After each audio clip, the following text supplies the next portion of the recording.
Qualche ora di relax e di gioco alla scoperta di antichi mestieri, sapori del territorio e soprattutto della natura.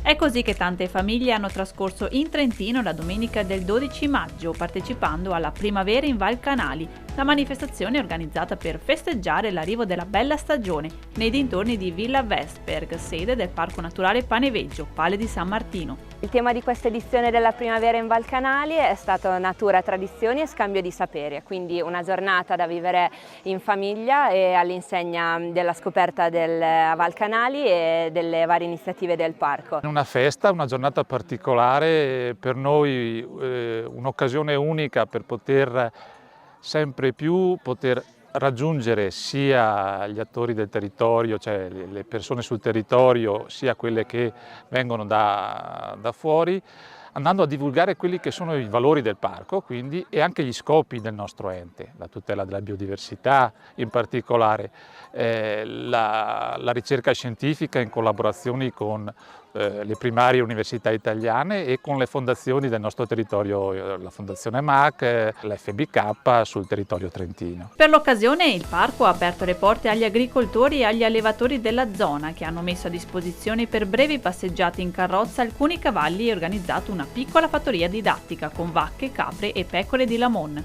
I più piccini si sono dimostrati particolarmente incuriositi dalla tosatura delle pecore e dalla filatura della lana. Noi abbiamo qui in Val Canali, ed era la pecora più antica della Valle di Primiero, insieme a questa, la tingola, la pecora di Lamon è autoctona del Trentino, della provincia di Trento. Poi qui vediamo anche altre razze che sono anche nella provincia di Bolzano.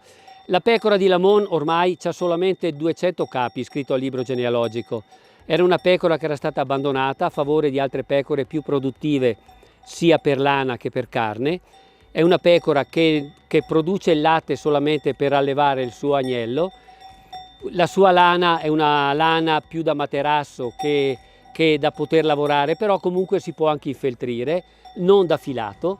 Quindi ecco, qui c'è un allevamento che è a carico di un allevatore, ma che diciamo rappresenta un po' il progetto che aveva fatto il parco appunto all'interno del progetto della Coturnice. Primavera in Val Canali è una manifestazione sostenibile che si contraddistingue per essere il più possibile a impatto zero, anche sul fronte della mobilità. Quest'anno abbiamo fatto un test in più nell'ottica appunto di rispetto di quelle che sono le peculiarità di questa valle e abbiamo attivato questo servizio navetta sia per l'accesso in mattinata alle attività e per il rientro verso Primiero, ma anche poi per seguire al meglio la giornata, quindi con la possibilità di muoversi poi verso l'ora di pranzo, verso i ristoratori, i ristoranti della Val Canali e poi rientrare in tempo per le attività del pomeriggio. Grazie alla collaborazione con i ristoratori e gli albergatori della zona, chi ha partecipato a questa festa di primavera ha potuto assaggiare anche colazioni, pranzi e merende a base di tipicità locali e conoscere gli operatori dell'accoglienza.